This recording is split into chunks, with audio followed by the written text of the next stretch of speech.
And then back there, Iguodala to the rim. Oh, great block. James out of nowhere, skies to the rim. Boyd took the advantage and played on from inside the center square.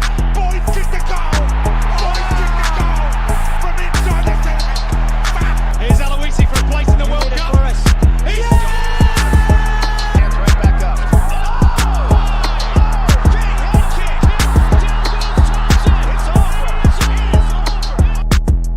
Live it, breathe it, love it. All sports, double coverage. What's going on, ladies and gentlemen? Welcome to Double Coverage. Hope you're still living, loving, and breathing sport. I'm Dom with the great man, Sauce. And guess what, Sauce? It's our 5-year birthday next week. 5 years on the stream. Fuck, we're going to have to do something. I'm going to have to fucking go get a box or something, open it up. Surely. Got to do something. I think we have to. Hi, Kevin. Shy, baby. Make daddy some money. Bob Boozle, welcome back. Welcome back, Bob. Welcome back. Good to have you in the stream. Definitely probably because we're on a bit later, so it's probably why he's in. Yeah, I mean, why not? It's been a big week. Let's just start there. It's been a massive week. And NBA Finals, AFL, UFC, big card.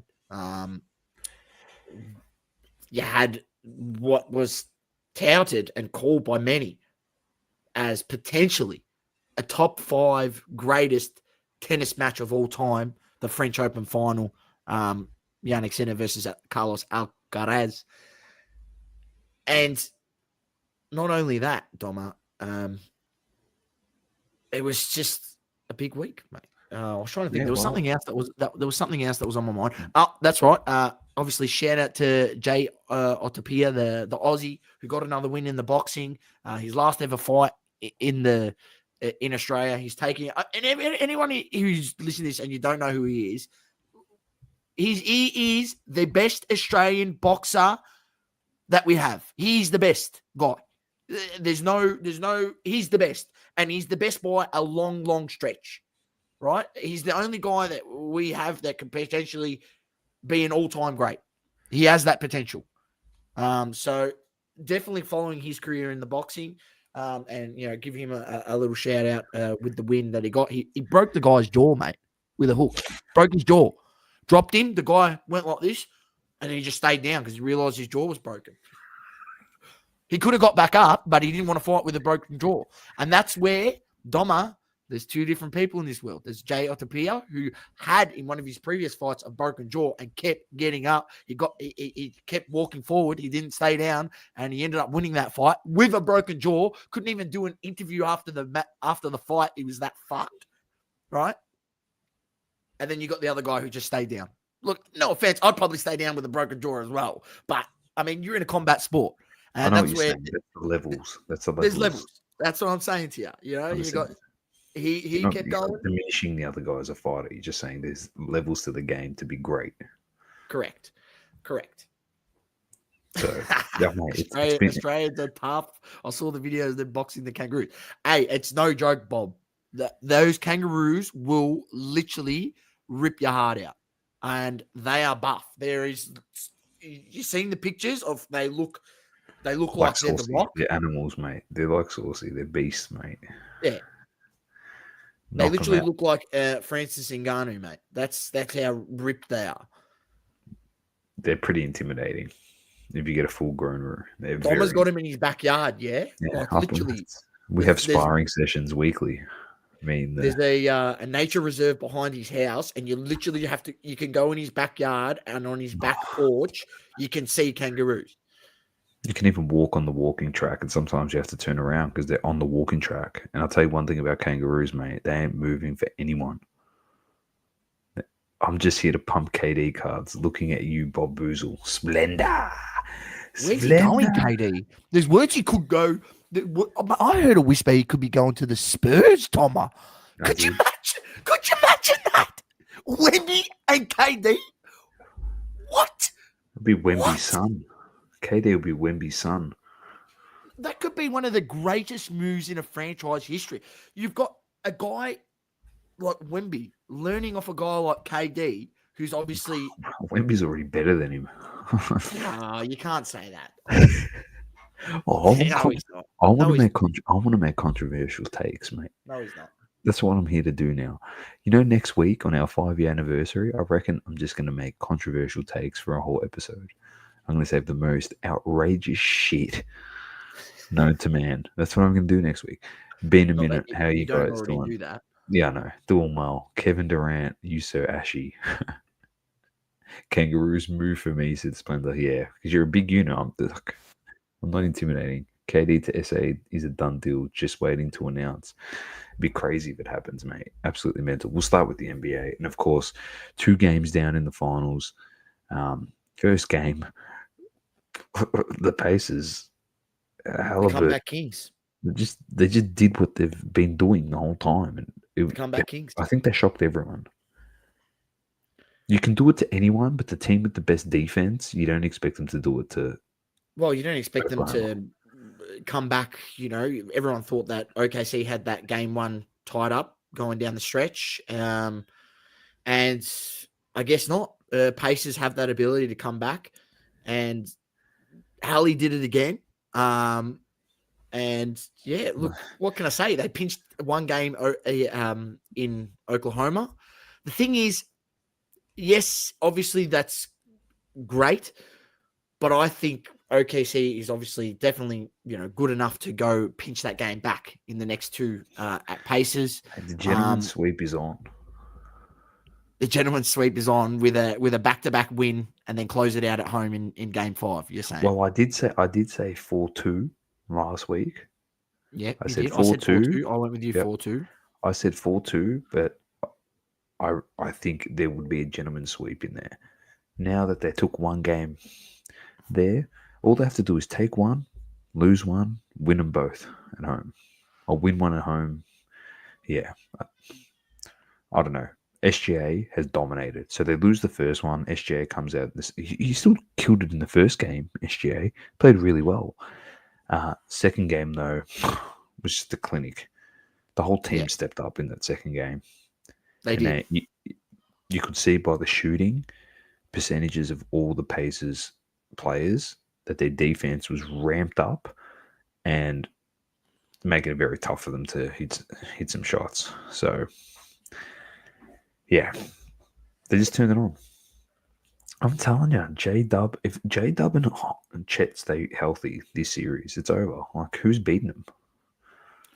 Shy going to make Halliburton humble. Pacers are good, but when you break the matchups down, OKC is too much. Have to agree with you there, Steve. When you look at it like that, like Steve said, OKC is the better team. But the Pacers have this ability and belief that even if they're 20 points down in a game and there's 5 minutes to go, 6 minutes to go, they still have this belief that they can win the game, which is just crazy. And they've proven it time and time again. What I will say is they can't keep doing that. They got away with it in the New York series. They got away with it in game 1 and they were able to just pull it off. They did the same thing in game 2 and OKC didn't fall for it. And if they do the same thing in game 3 and allow OKC to get that lead, I know it's at their home court.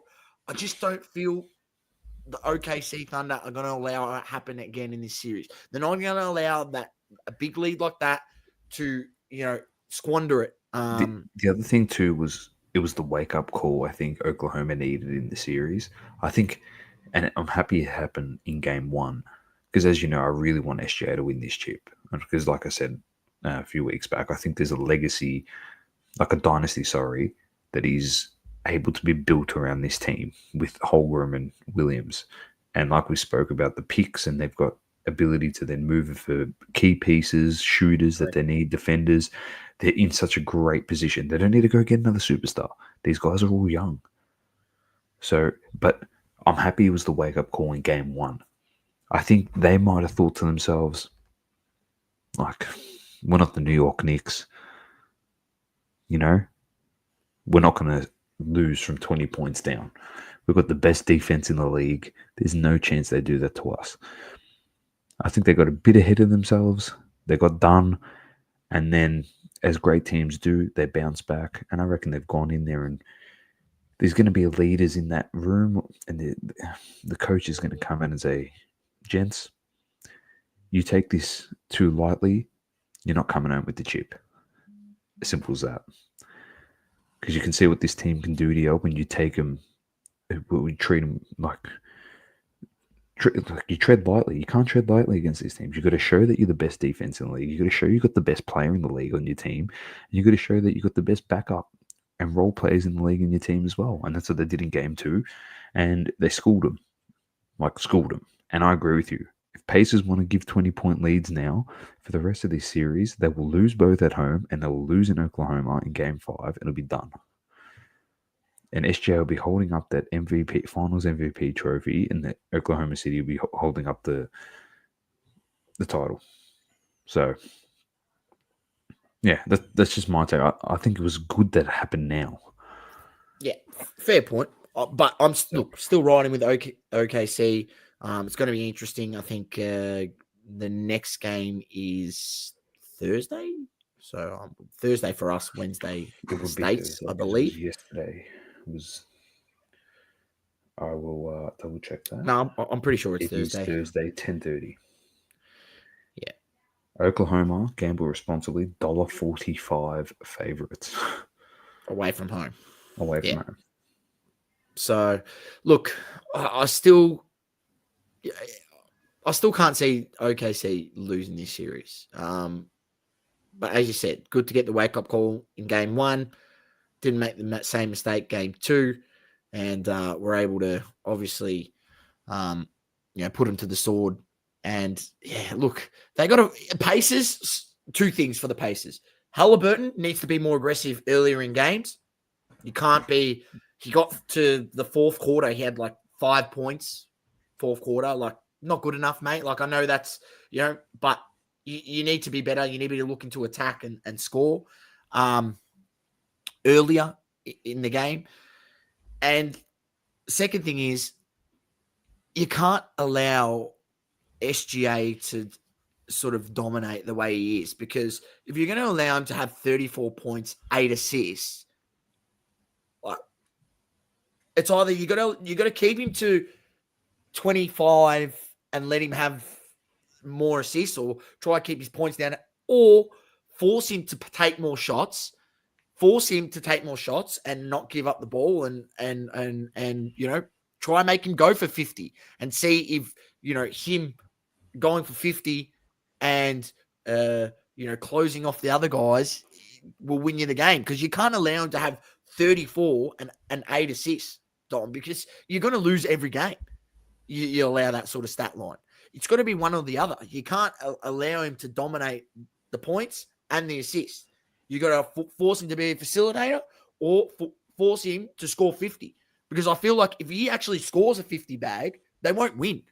Their best basketball is when they're sharing the ball. When J-Dub's involved, Chet's involved, Caruso off the bench is involved. When they're sharing the ball, I think Caruso had 20 off the bench in game 2. Yeah, he was phenomenal. One of the great role players.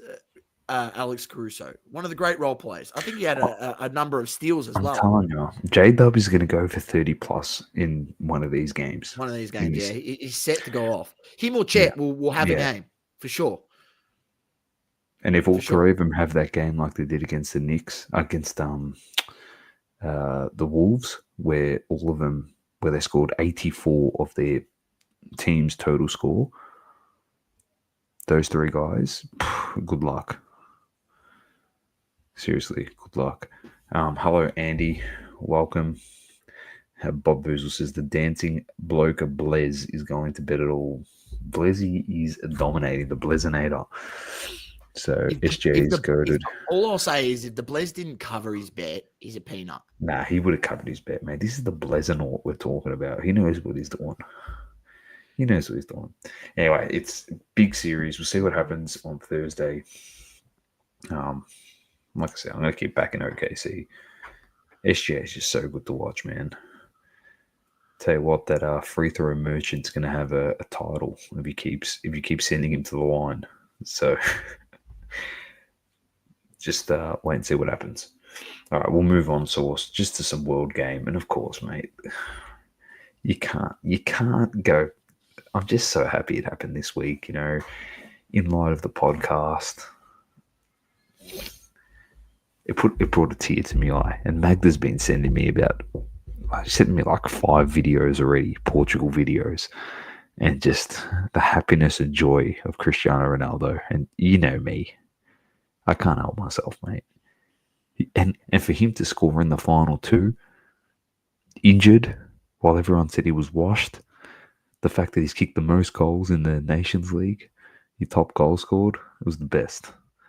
Best thing Oh, so ever. he won the Golden Boot in the Nations League Yeah, come on, man. We're talking about here.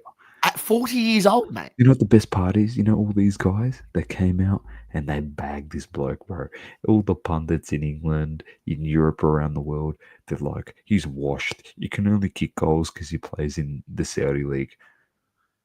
Motherfucker, he beat Germany by scoring against them in the semi, and he scored against Spain, who's the second best team in the world.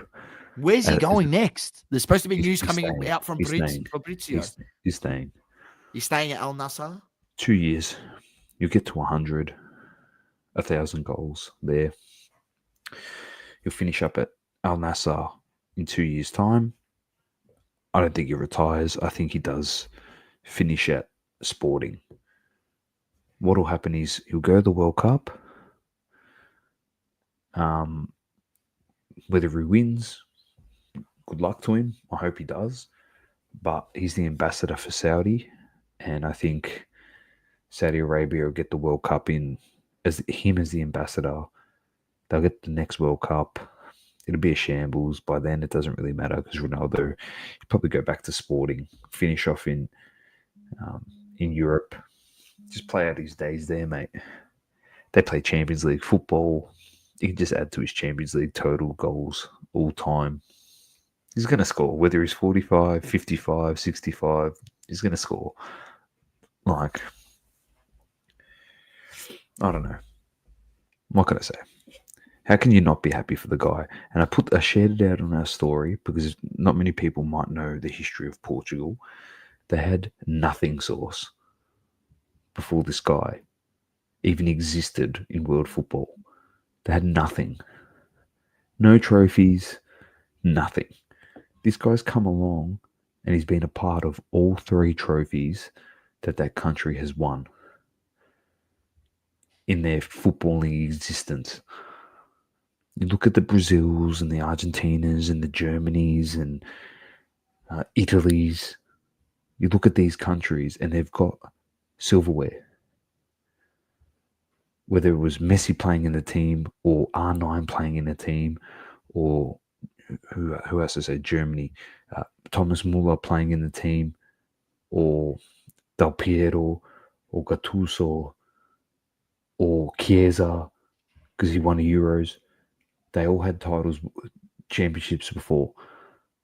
That whole country has won nothing up until the point that guy put the number 17 jersey on for the Portuguese national team when he debuted. They had fuck all and a bit less.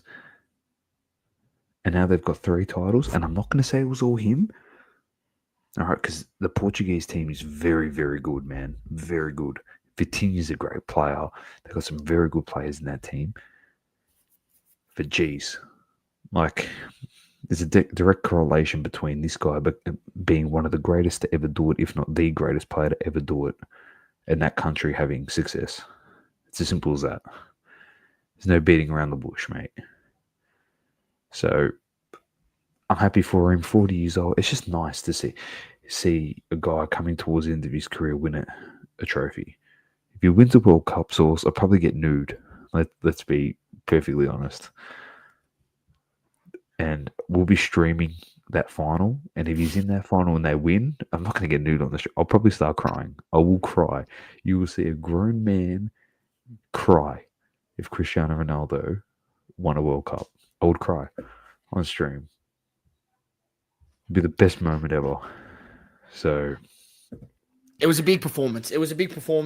Obviously, well done, Portugal, Nations League winners, and yeah, look, it was a good final. I woke up a bit late. It was on early morning, 5 a.m. here. It was just ridiculous time. I woke up actually seeing the last half an hour of play, and then watched the extra time and then the penalties.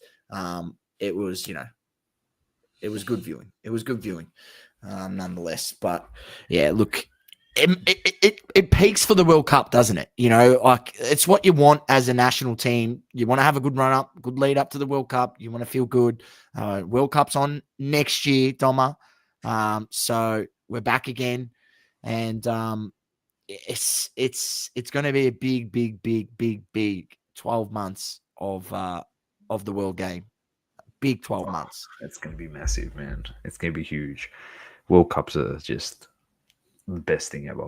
They're so much fun to watch. And glad he won a friendly trophy. Now go back to Saudi and watch the Club World Cup. That's fair enough. Would have been nice if he played like that in the World Cup. Instead, he held them back. Come on, Manny. I disagree. You just go look at the coach. He was a lemon.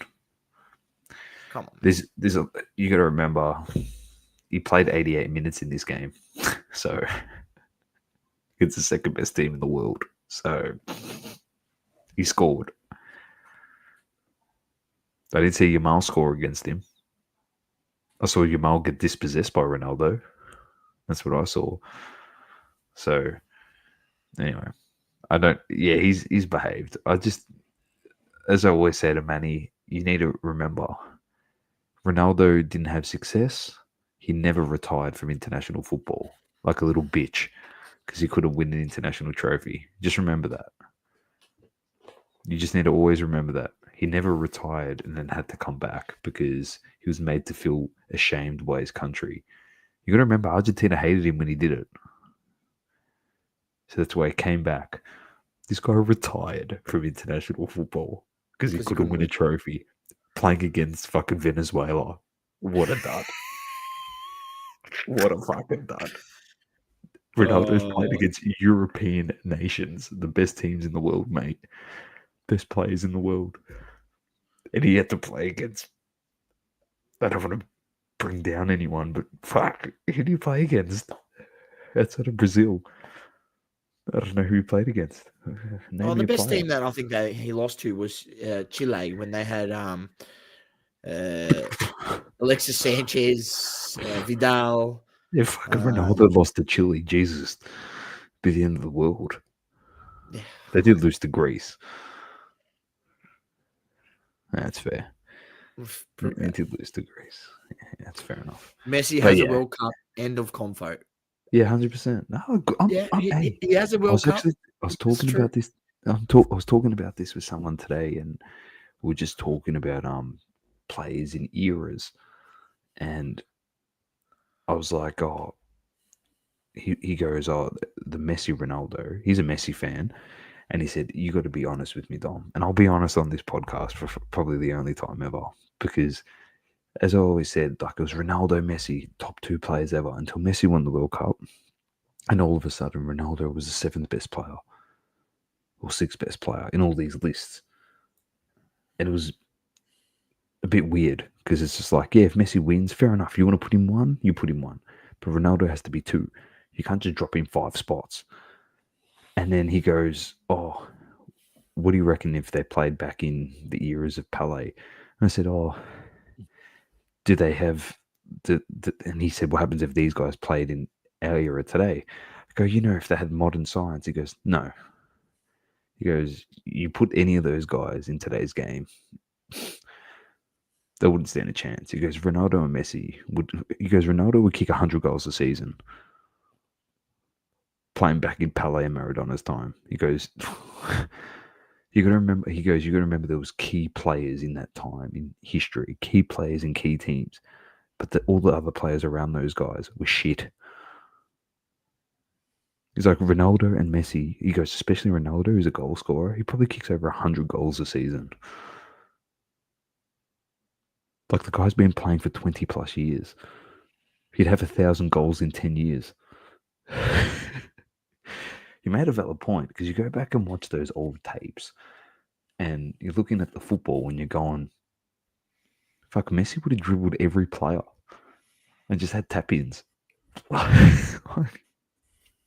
Seriously, go watch it's like watching 1950s basketball where they Yes. can't even shoot the hoops and then they go, oh, that guy would have dominated in today's game. Bro, motherfucker, you said Michael Jordan averaged 50 in today's game. He averaged 150 if we played back then. What are you talking about? Yeah. I know. Put him back in the 1950s, he would average 100 a game. Yeah. They got no idea. But he made a valid point. He goes, you gotta judge him in the era that they played, and they were phenomenal there. But you gotta look at how good the players are now.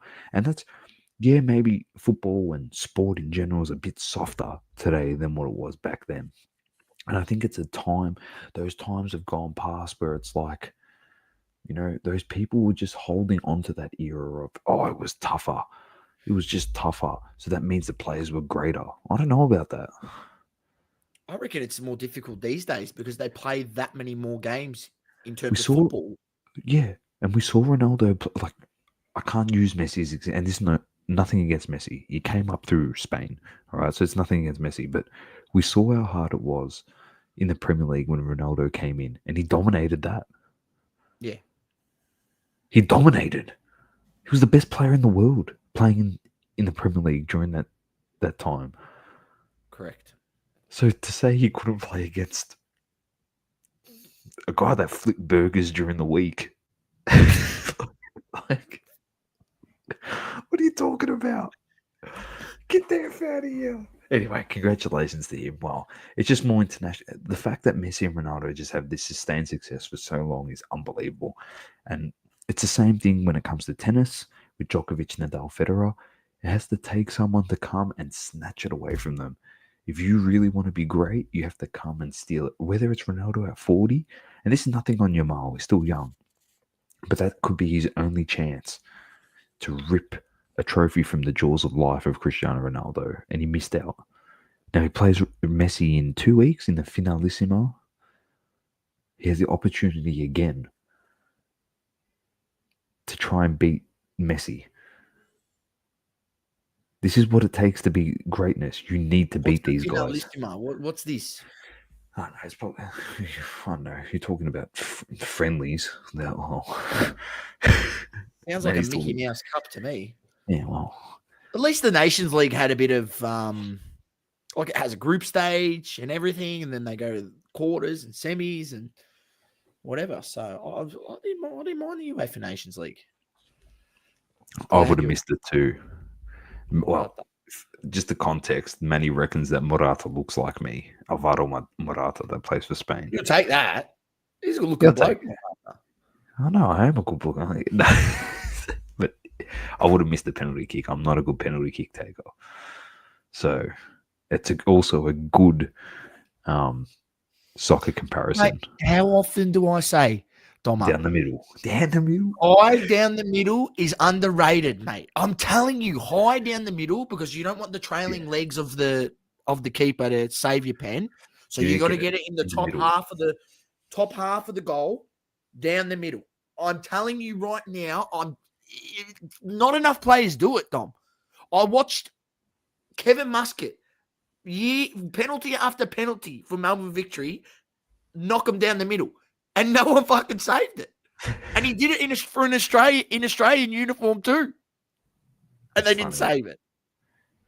So I'm just telling you, high down the middle is the most underrated penalty and the most least used penalty in the whole world that players should start using more often. 100%. I agree with you. Messi has a new prime drink that looks like Logan Paul's drink. FIFA Club World Cup. Prime itself, it's going to be shit. Sunday, June 15, 10 a.m. Club is World the Cup. first game. It is Inter Miami versus Al Ali FC. 15th, is it? Yeah. This Sunday. So This obviously Sunday. give that a little bit of a plug. So- We'll go over it a bit next week on the pod. Do you want? well. Do you want some good news? Socceroos versus Saudi tomorrow morning. Well, Yep. let's give it. I'll run through the games then, seeing as this is before our next podcast. Listen to the timing of these games. So 10 a.m. Sunday, Al Ali versus Inter Miami, cracker. Monday 2 a.m. Bayern versus Auckland.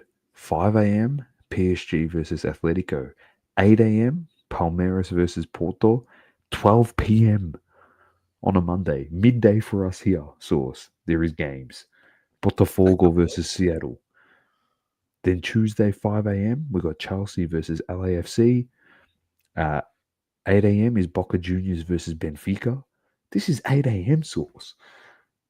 And then at 11 a.m., there's Flamengo versus Esperance Sportive de Tunis. It's a bit of a mouthful, that one there, but the timing's great. We've got 8 a.m. games, 12 p.m. games, 11 a.m. games. Yeah, so good. Hang on, ladies and gents. I'll bring this up because we're on it now. The FIFA Club World Cup. So this is starting this Sunday. And that's the groups. You got Al Ali, FC Porto, Inter Miami, Palmeiras. I'll tell you right now, FC Porto and Palmeiras are the two teams that will be advancing. Inter Miami will do absolutely nothing. Just telling you right now. Atletico Madrid, Botafogo, Paris Saint-Germain, and Seattle Sounders. That's pretty easy. Atletico Madrid, Paris Saint-Germain will be advancing. You got Auckland City, Bayern Munich, Benfica, Boca Juniors. Benfica, Bayern Munich will be advancing, in my opinion. Chelsea, Esperance, Flamengo, Los Angeles FC. Flamengo and Chelsea will advance. Then you got Inter, Monterrey, River Plate, Ura Red Dragons. Inter and I think River Plate should advance, but maybe Monterrey might step up there. But River Plate should have the better team out of Argentina. Then you got Borussia Dortmund, Fluminense, Malhodi, Sundowns FC, and Ulsan. I think that's Hyundai FC is in Group F. Borussia Dortmund and Fluminense will advance from that group. Then you got Al Ain, Juventus, Manchester City, and Wydad Casablanca from Morocco. You got Juventus and Man City will definitely advance there. And then you got Al Hilal, Pacha, Real Madrid, and Salzburg. That's a tough group. Real Madrid's advancing, and then as for Salzburg or Al Hilal, I'm not sure which one. I think actually you'll be very surprised. I wouldn't be, those two teams will be, neck and neck. Obviously, Salzburg out of Bundesliga would, be the favorites in that, but I think it will be Real Madrid and Salzburg. But yeah, it's a hard one because Al Hilal does have a very good team, and they could, advance from that group. But it firms out, Doma, to be an absolute belter of a tournament. I'm not exactly sure. I was trying to figure out who has the rights to this in Australia, and who will be showing the games. FIFA Club World Cup. Let's have a look. If I go fixtures, usually when you click on the game, it will tell you. Doesn't say anyone who has the rights here. I don't know who has the rights. This is KO. Is it KO? Are you sure? He's on KO, I believe. Al Hilal, okay. You mean Ronaldo's dad? That's quite funny. Funny by you. We should check that. KO Club World Cup. As that is FIFA Club World Cup. Watch FIFA Club World Cup KO. Shown on KO. Oh, so that means I'm gonna have to, I don't have KO, so it looks like I'm gonna have to find a way to watch the games. Don't worry, I got an account, mate. You can watch mine. Where champions meet. The Zone. FIFA Club World Cup. Binge. Do you have Binge? Apparently, Binge subscribers will be able to watch it too. I have Binge, yes. It literally says the addition of the Club World Cup to KO Sports' existing portfolio of live sports content reinforces its position. The tournament will also be accessible to Foxtel and Binge subscribers. Yeah, got it. You're sorted, mate. Binge TV. There you go. I didn't even know what the hell binge. This is the first time I've even heard fucking binge. How many streaming services is there, Dom? There's a lot. Mate, I'll just bring it back. Do you remember the good old days when you used to have fucking Foxtel and you used to get everything? Everything. That's it. That's all you needed. You just needed Foxtel. That's it. But you can still get everything, Source. It's called the World Wide Web. It's called an Android TV box.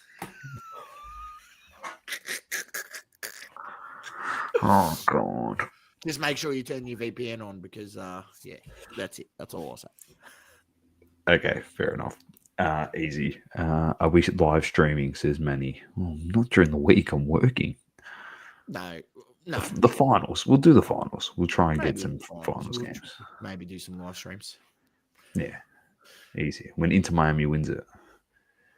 There's that many penalties given for them to get through. They can give me, do you reckon you can get a month for free? On what? I don't know. KO? Yeah, you can.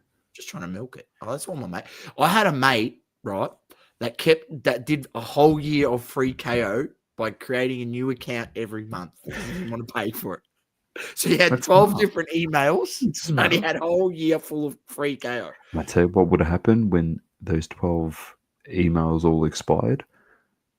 He would have got 12 emails from KO saying, listen, man, you didn't subscribe, but instead of you paying the $360 a year that we charge all these other idiots to auto renew, we'll give it to you for $100. They'll give him like some crazy discount. 100% that's what would have happened. Just ridiculous. Anyway, quick shout out, French Open. As you mentioned at the top of the show, it could be top 5 greatest tennis matches of all time. Carlos Alcaraz wins his 5th Grand Slam. Unbelievable. If you haven't seen it, just go watch the highlights if you have to. But some of the shots played in this were just mind-boggling. I think that's the best way to describe it. Just absolutely mind-boggling. So to show you the mental fortitude of Carlos Alcaraz and what makes him great, okay? He was down 2 sets to love, and in the 3rd set, he was down 5-3, 40 love down, and Sinner had 3 championship points. And he came back and won. And up until that point, Yannick Sinner had not lost a set in the whole tournament, and he was 1 point away from being Roland Garros champion for 2025. And then what came after that was just all-time legacy building shit for Carlos Alcaraz, man. Like, this guy's next level, Source. He's next level. Yeah, Dom, look at this. I've gone to the Roland Garros website. I've brought up the live commentary. Yeah, live commentary. Here we go. We're at set 3. Yannick Sinner has just won this game to go up 5-3. Mind you, he's up 2 sets to 0. He's just gone up 5-3. Right? Alcaraz is serving game 9. Right? Alcaraz backhand winner. Yannick Sinner backhand winner. Unforced error. Alcaraz 15-30 to Sinner. Forced error from Sinner. 30-30. Forced error from Alcaraz, from Carlos Alcaraz, 30-40. Forced error from Alcaraz. Game. Sinner wins the game. Sorry, that was when he was up 5-4. This is set 3. Go on. He wins that set 6-4. Sorry, Alcaraz. Now you flick over to set 4. This is the one Domon was talking about. And we go. We scroll down here. We scroll down here. We scroll down here. We scroll down here. Where is it? Where is it? No, it was set 3. It was set 3. Was it set 3? Yeah, because he was already 2 sets up. Oh, I thought it was set 3. I thought it was set 4. What have I done? Set 3. I've clicked Oh, on. no. That's all right. Don't worry. We can get it back, mate. Don't worry. We can get it back. Where's the commentary? Bring me back the full commentary. So it was set 3. I thought it was set 3. Set 3. Set 3. So go.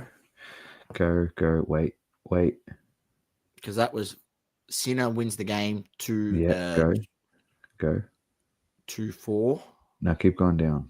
Carlos Oh, Alcaraz yeah, wins the game 5-2. 5-2. 5-2. Yeah, that's Yeah, set that's 3. right. He beat him in set 3. Yeah, Then that's right. That's Sinner the wins it game. 5-3. That's the But game, though. Alcaraz is up here 5-3. Is he? Yeah. He's the, Sinner wins the game. Oh no, he's not. no. Yeah, no, he is. Sinner wins the game, and it goes 5-3. I'm pretty sure it was in set 4, Doma. Am I looking at the wrong one? It was down like that. Pretty sure it was in set 4 because Alcaraz won the set 6-4 in the set 3. Yes. Right? Okay. Yeah. Set Yeah, 4. here it is. This is the one. Right. This is the one that you're talking about here. Set 4. Scroll Here down. it is. There it is. No. Right. No. Hang on. Sinner wins the game. Breaks. Alcaraz goes up 4-3. Sinner to serve. Game 8. Sinner wins that.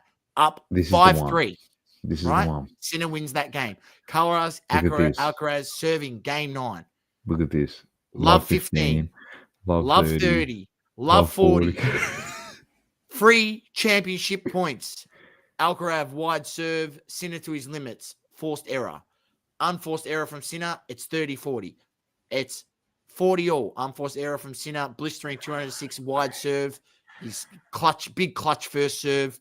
Bang, 206 kilometers. Think about that, Doma, at a clutch moment. 206 kilometer serve, if you don't mind, right? Bang. Then he goes, he gets it here. Alcaraz delivers a blistering 182 wide serve. Bang, another clutch serve. And then bang, another clutch serve. He goes with a serve winner. And he comes back from love 40 down to win it. He's then... That's all right. Sinner, you just got to serve it out, bro. You just got to, you lost it. It's all right. You lost 3 champions. It's all right. You just got to serve it out, mate. You got it. You got this, bro. You got this. You got this. Love 15. 15 all. 15-30.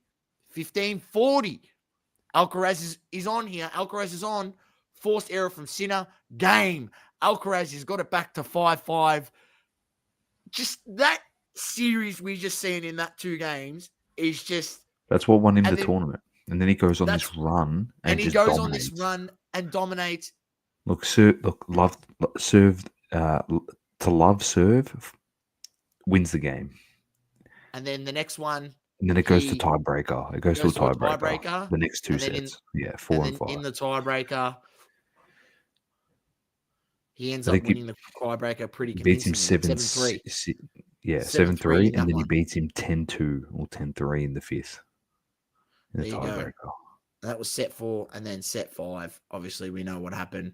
Alcaraz wins it 10-2 because it's going to go to 10. Yeah. And obviously, Sinner was shot at that point. He's given up 3 championship points. Look at that shit. That's elite. Just crazy. Just crazy. Doma, absolutely crazy. Let's go back. Let's have a look. Has it got their head-to-head? Has it got their head-to-head? Oh, it doesn't have head-to-head, but we'll have a look at the full stats of the match. We got 8 aces to 7. Double faults. Alcaraz 7 double faults. He gave away 7 free points. Then you got. I'll get the thing. How many winners? There we go. Total points. 1 winners 53 to 70. Unforced errors 64 to 73. Forced errors 58 to 67. Reading Alcaraz second if you don't know. Net points 30 to 22. And then love games 5-3. But yeah, ladies and gentlemen, if you didn't see it, it's definitely one to go.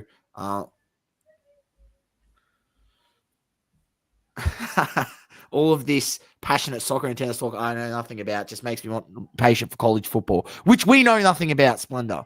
We know nothing about college football. He's 8-4 head-to-head against it. Tennis, we only talk about the Grand Slams. Let's be honest. We don't talk about the little Mickey Mouse tournaments throughout the season. Grand Slams only. And, yeah, what a win it was from Alcaraz. One of the greatest comebacks of all time. Pretty good. Really. And it's 8-4 Alcaraz all time. So, very nice. All right, so let's get to AFL. We're going to fly through AFL here. Round 13, Hawks bounce back, defeat the Dogs by 22 points, 81 to 59. Great win. The Crows on Friday night beat the reigning premiers by 5 points in a big win for them. Looking good, the Crows. So good win. Swans bounced back against the Tigers, beat them 80-36, 44-point win there. Cats defeat the Suns 61-37. Giants are in all sorts of trouble, mate. They lose to Port Adelaide by 16 points. North Melbourne defeats West Coast by 10 points in what was one of the worst games of football. And we had no right to win that game. I'm glad we won it, but we're lucky not to be 10 goals down. Good win by North. They fought it out at the end. They played one good quarter of football, North, and it was the last quarter. And that's all they had to. You know what's funny? It's usually the other way around that stuffs you. The other team, you play all right for 3 quarters like you did against Collingwood, and then Collingwood turned it on for 1 quarter and put you away. We kicked 1 point. In the second and third quarter. 1 point. 1 point. Unbelievable. The Bombers lose by 8 to the Blues, and this really just comes back to letting teams get a head start on you, because if you didn't give them the head start, you win this game. So yeah, we fought back well. We did the same thing against Brisbane. But look, Dom, I'm annoyed because we lost to Carlton. You know, you never want to lose to Carlton. No, you never want to lose to Carlton. But yeah, I'm not really that bothered, mate. Like, we're not going anywhere this season. Even if we do somehow sneak into 8th, what are we going to do? Absolutely nothing.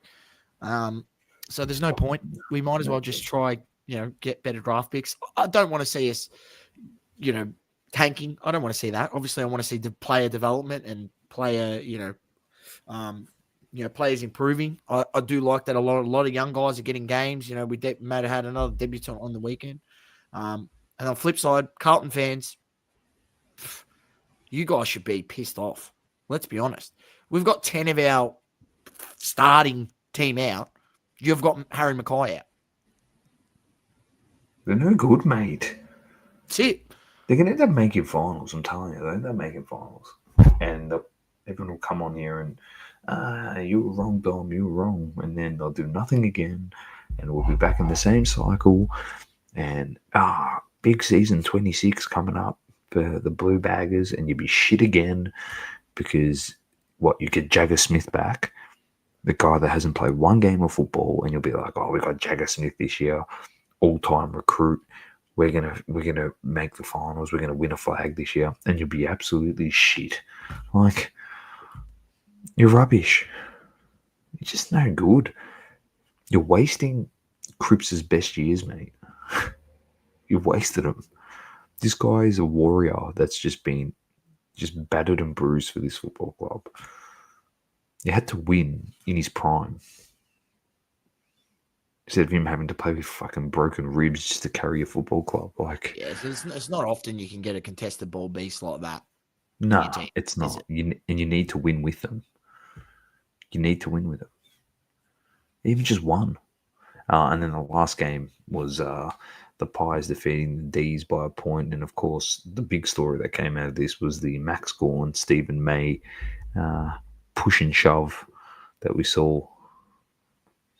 I don't really cares, mate? Did, but your club's a rabble, mate. So who cares? I don't know. It's been fun. I spoke to a D's fan today, Source. He's a long-time D's fan. First time I ever met this bloke, and we're just talking footy. And he's got conflicting opinions, and he thinks that Max Gawn is he's all about himself because he's on radio shows and all this stuff. And he said, they're making it bigger than Ben Hur, but it's all Max for himself. And I had to hold him up there for a second, Source. I said, that might be your point of view, and you go for Melbourne, I said to him. But if I'm an outsider looking in, every time something goes wrong with your football club, whether it's Clayton Oliver off-field issues, poor performances, problems with your coach, problems with the football club in general, with players being disgruntled, don't want to play for your coach, all this stuff. It's always Max Gawn that is the one that is front and center as the captain of the football club, not the coach, not the president, not the CEO, their captain, that is answering the hard questions, which is wrong. So not for anything, for him to get fed up at his players, for having to carry this whole football club on his back. And Gary Lyon made a good point on the radio this morning, driving into work, and he said that Melbourne does not have a lick of a chance of winning that game if they didn't have Max Gawn. True. So, and I tell you what, a lot of their success in the last 5 years stems from the fact that if they didn't have that guy, they would have been a rabble. It's true. Fair point. How many clutch marks did he mark in the back line to win games when the games were on the line? How many goals did he kick, clutch goals, when they put him as a swingman forward, as a big tall? He won them games. We're talking about a ruckman source. It's one of the best players to ever play the game. Contrary to anyone's belief, but that's fact. That's a future Hall of Famer, one of the best players to play football. One of the best ruckmen.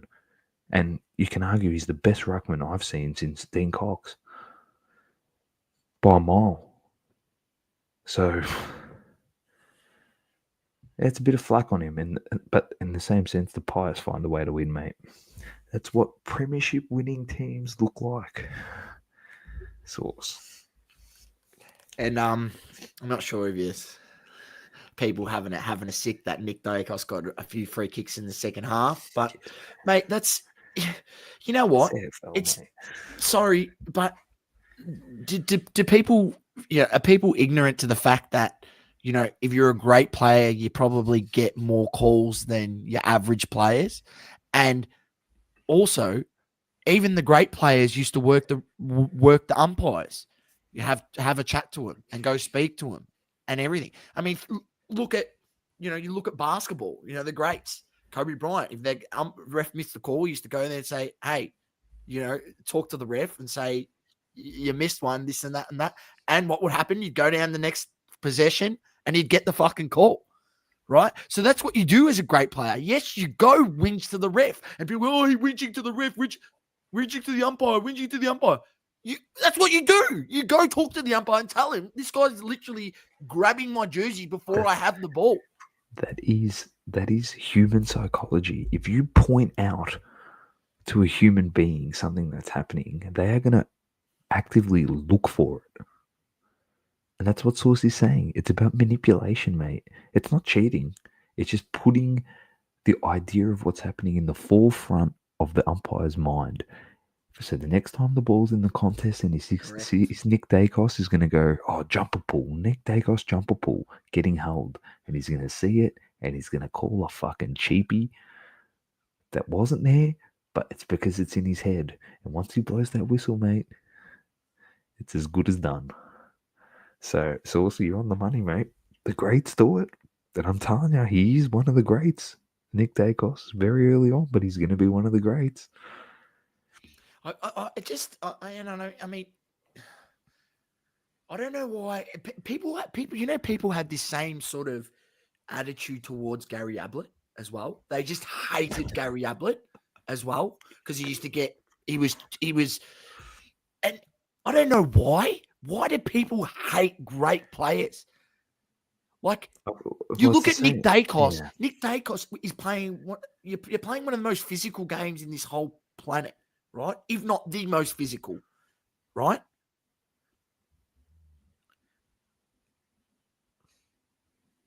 The fact, right, that I've lost my train of thought. I've gone blank, Doma. Oh no. He's playing a tough game, right? And oh no, I've had a brain fart. Give it to him. Give it to him. I had a very good point to make, and I fucking had a brain fart. There it is, Sauce. Lemon.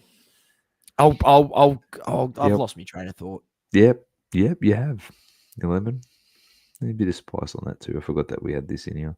Just got the lemon and the Salt Bay. He's also got kicked out of the UEFA Nations League final, that guy. He's an absolute peanut. Was he there? Yeah, remember when he was there at the World Cup trying to grab the Yeah. trophy? That was the. He's just the cappuccino. He's an idiot. No, but that's what the greats do. And Sauce, like, I love that you said that because yeah, it's all part of the game. It's all part of the game, mate. So anyway, if that thought pops back in your head, we'll get back to it. But let's get to our tips for the week. Round 14, Thursday night, Saints versus Dogs. Marvel. Dogs got to bounce back, surely. Well, they signed Beveridge to a 2-year deal today, so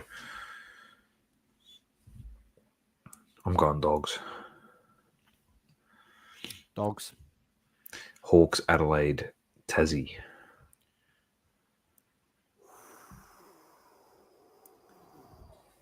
6-cent split in the odds.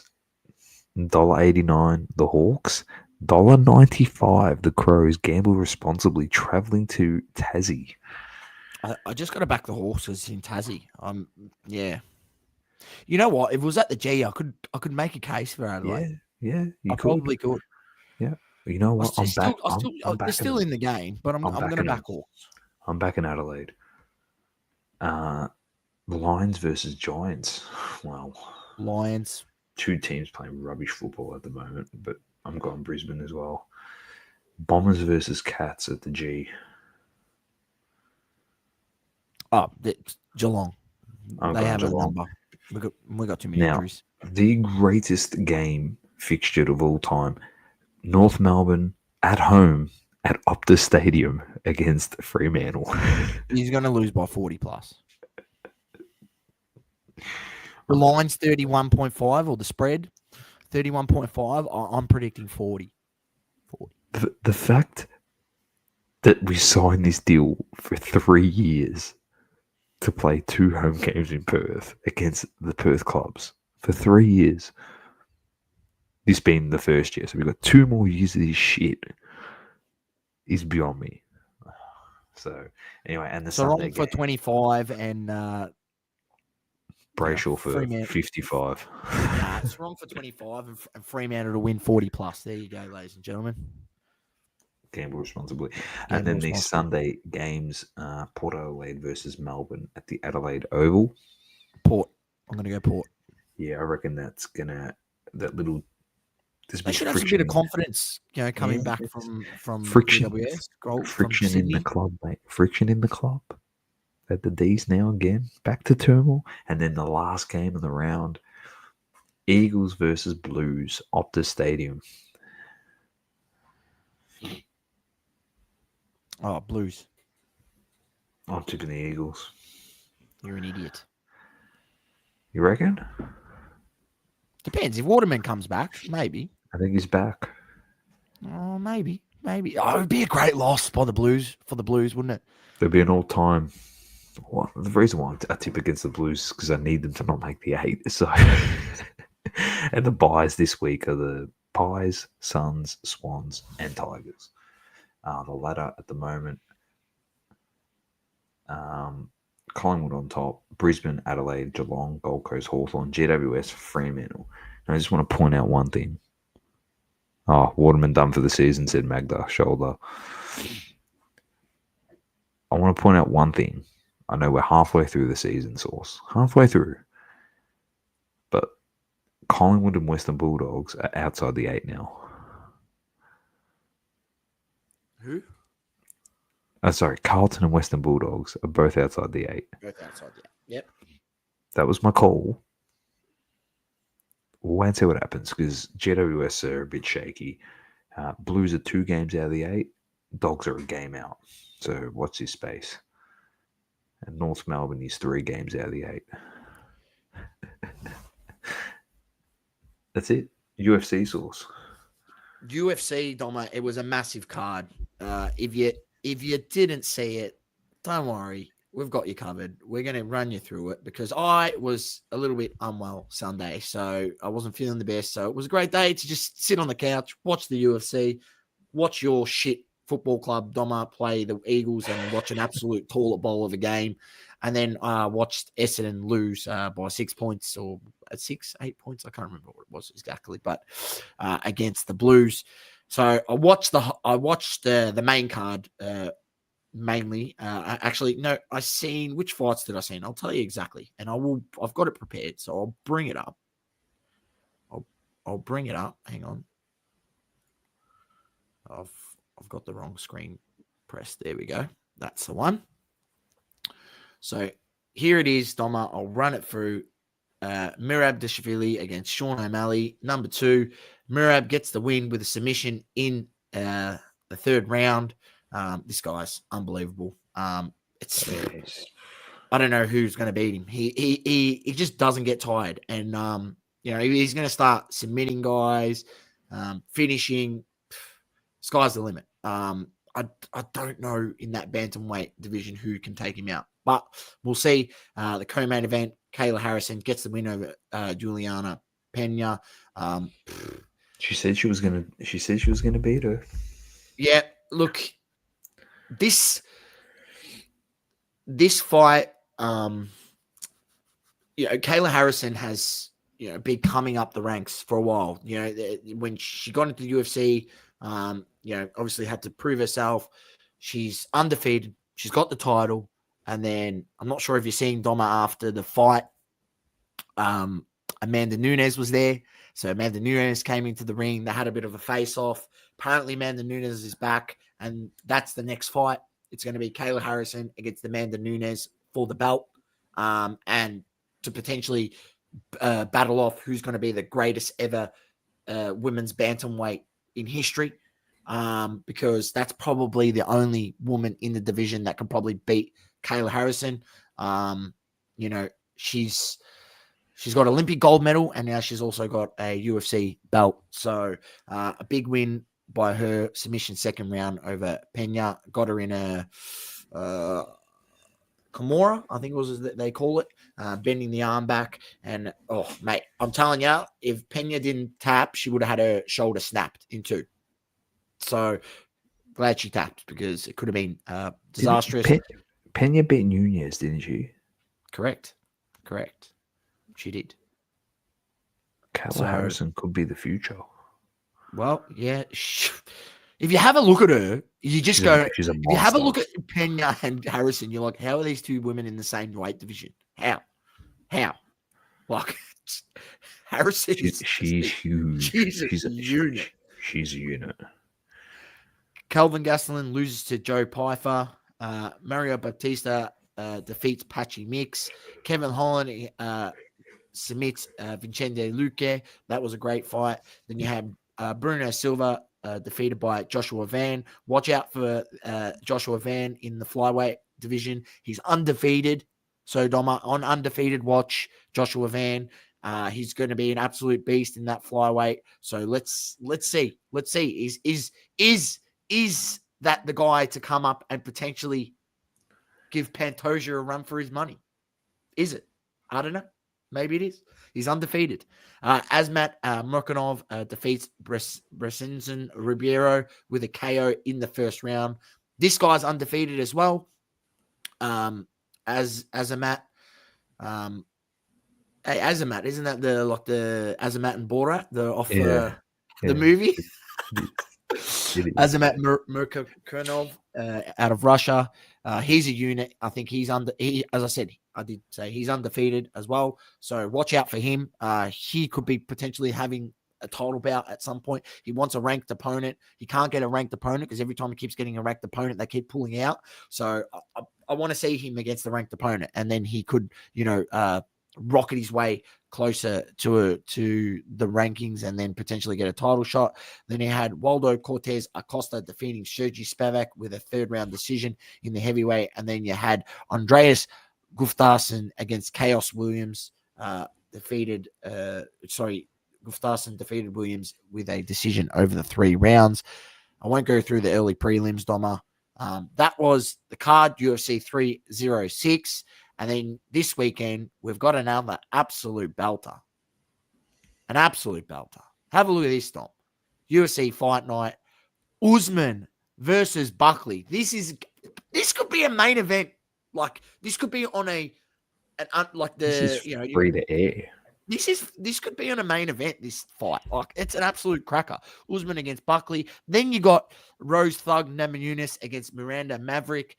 Edmund Shabazian against Andre Petrosky. Cody Garbrandt against Raoni Barcelos. Mansour Abdul Malik against Cody Brundig. And then Alonzo Minefield against Umar Sai. Then you got prelims, Paul Craig against Rodolfo Bellato. Michael Chiesa against Court McGee, Malcolm Wellmaker against Chris Martino, so on. The card's an absolute belter. It kicks off from 9 a.m. Australian Standard Time, and then that's the prelims, and then the main card kicks off from 12 p.m. Australian Standard Time on Sunday. Make sure you tune in. That one is on free to air, so you don't have to pay for no main event. Tune in. It's going to be an absolute belter. Very nice. Some hobby talk sauce. Now, it's been a week of all times. You've got one of the all-time greats in football, Ronaldo, winning. One of the all-time matches in the open era of tennis. You had all-time games in the NBA Finals, some just fantastic games played. We've spoken about so much fantastic stuff on the podcast in the sports segment that's happened this week. I can't stand you, Doma, says Manny. Thank you. I appreciate that. And one of the all-time IPs in the history of the hobby that we love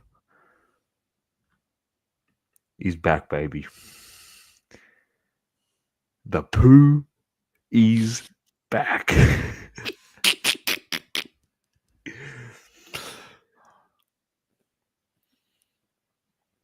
If it ain't meta poo, it's back. It's baby. back. It is back. Recently, Meta 2 has managed to reclaim the original Instagram account for Meta Poo through Meta Legal. Soon we will begin process of transitioning our Instagram posting to this account. As part of the transition, our efforts to reduce product confusion, we will eventually begin archiving whatever. Anyway, keep your eyes on this account for updates on the new Meta Poo trading card game, baby. It's back. Here's a look at some of the cards coming up in the Torrential Tides. Now, that's actually a decent looking card. I'm assuming that's going to be holo. How is this? A little frog. Absolute poo. There you go. There you mate. go. Meta back, Poo is baby. back. The greatest TCG game of all time. It's going to surpass Pokemon in the future. It's going to be an all-timer, ladies and gentlemen. Make sure you unload the bank account to get the new product. It's going to be hot, especially on the secondary market. Get as many cases as you can. Sit on it. Put it in the attic.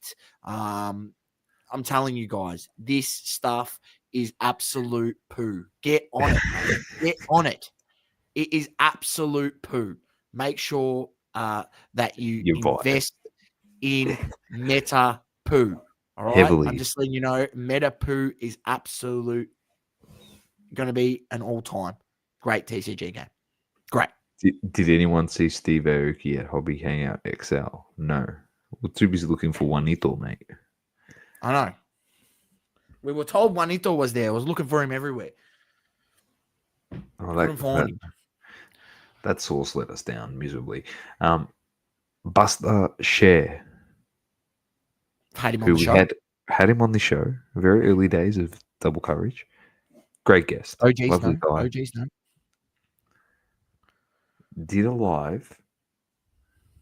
12-hour straight live stream with Steve Aoki, and they had obviously the Rubinator in there. All right. But the one thing I saw out of this, I didn't even know this was real.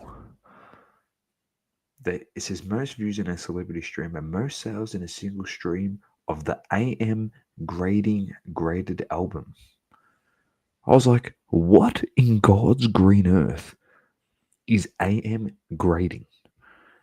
Source. We authenticate, grade, and preserve physical music products, including vinyl, cassettes, CDs, and 8-track. Have a look at this.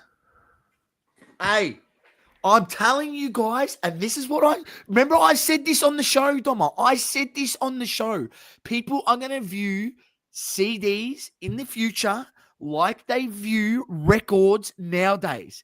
I'm telling you, ladies and gentlemen, if you have old CDs, don't throw them out. Don't give them to the op shop if they're popular ones. If you have them and they're still in the wrapper and they're unopened, even better, right? Even better. Because I'm telling you, it's going to be a thing. Whether you like it or not, it is going to be a thing. It is a thing. This confirms it. Look at this signed vinyl. Unbelievable, man. They've even got even cassettes. I'm telling you, if you were an old collector of CDs back in the day, and you just I think my brother does this. If he likes an album, he'll buy the CD and just keep it just to have the CD, right? And that's what he used to do back in the day. But he used to listen to the music. He used to obviously, download it from LimeWire or other torrent sites back in the day, right? What an album, and listen to it like that. Look at the grading source. Look at the grading. Look at this. There you go. Look at this. They go around again. How long do you reckon until PSA starts grading them? Oh, fuck. I'm assuming this has been created by Steve Aoki.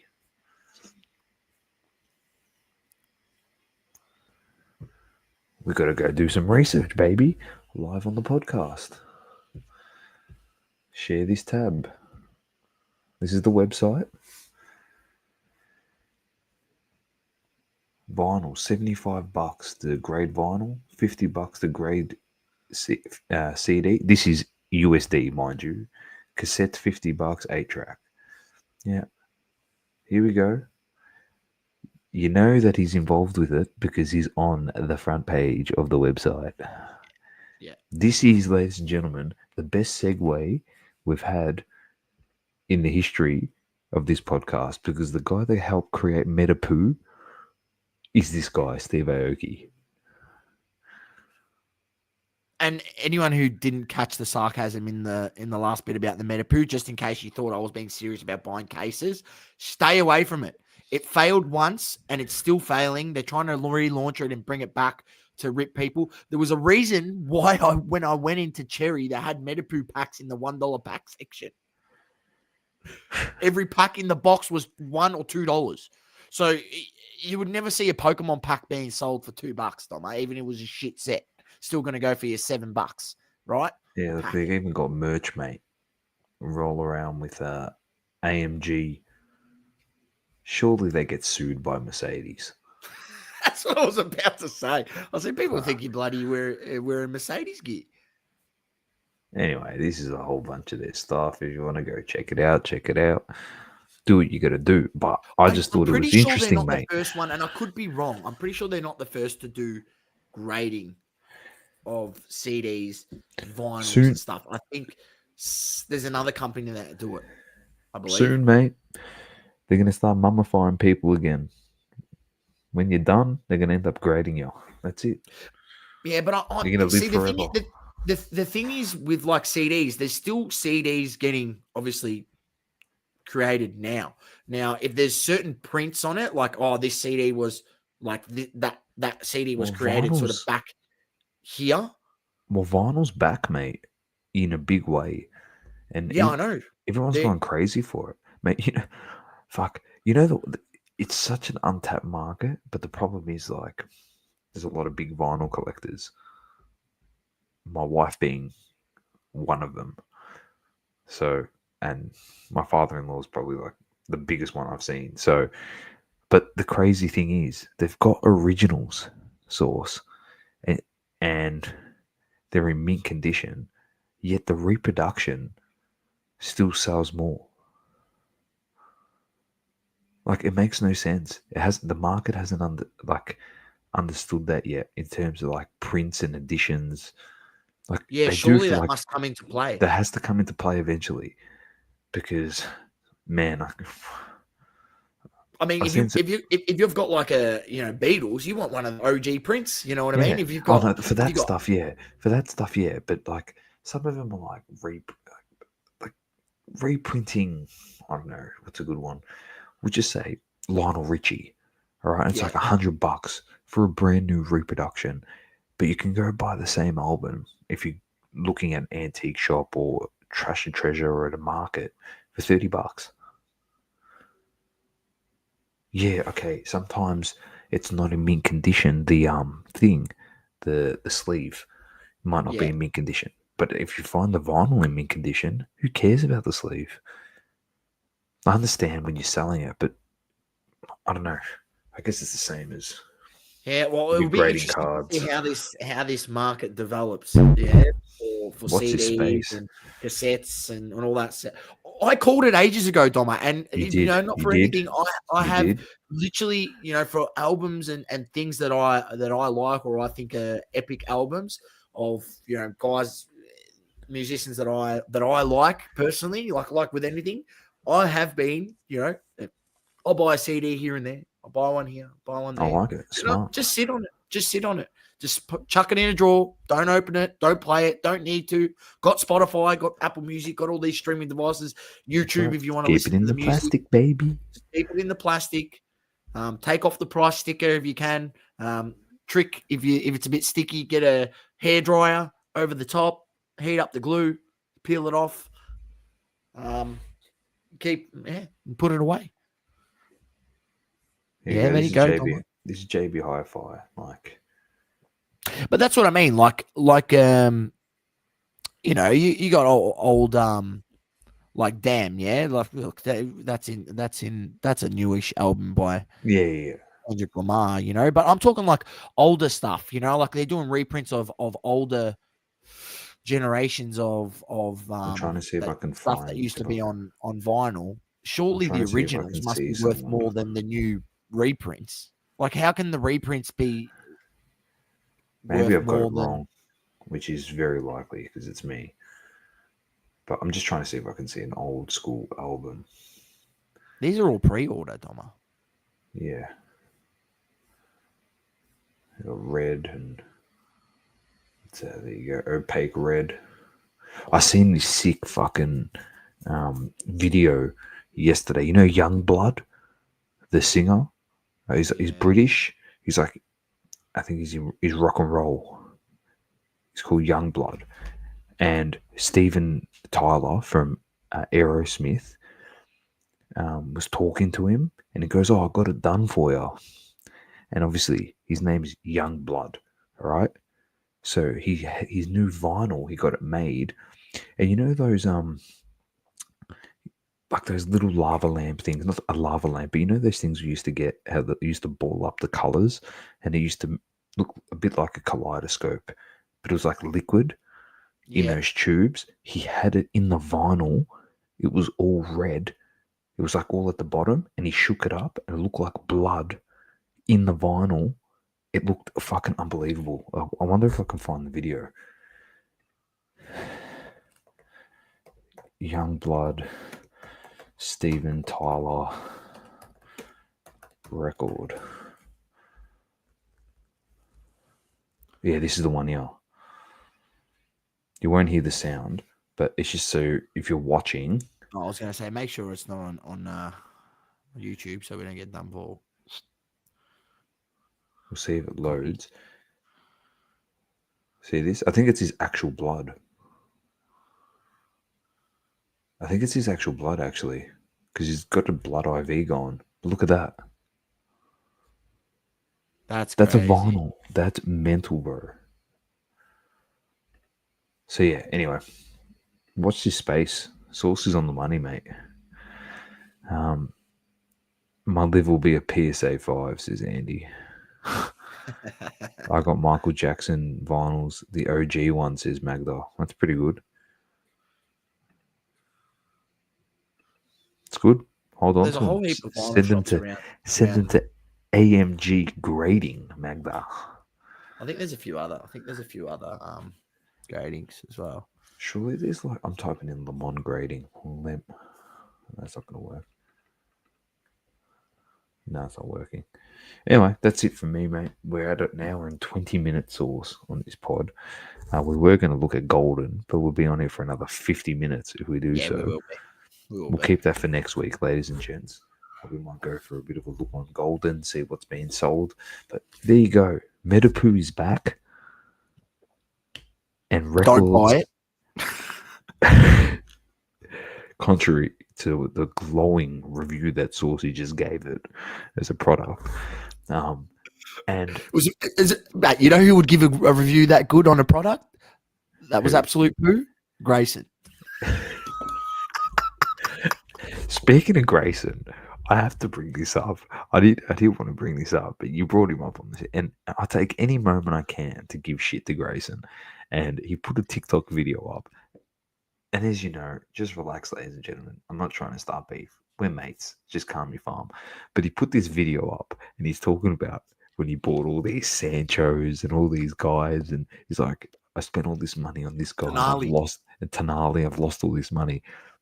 Grayson, as a mate, I love you, but you wouldn't have lost that much money if you accepted some of the offers that were given to you through your website for those cards. Instead of driving a hard price, you could have negotiated $50 less. $50 less would have mean, I don't know, you probably were up 2,500, not down. Anyway, I love you, mate, but that's the aim of the game. You got to employ a specific, deals person, not Dale. You need someone to just sit there and just have the most monotonous job. Actually, you know what? Go hire a real estate agent that can haggle your prices for you. They can do all the bargaining in the world. If they offer you 50 below comps, you're like, no, 10 below comps. You come to a middle ground. That can be his job. You have a ball, mate. So anyway, we'll end on that, but that's very funny by you, so I was bringing that up. Poor Grayson.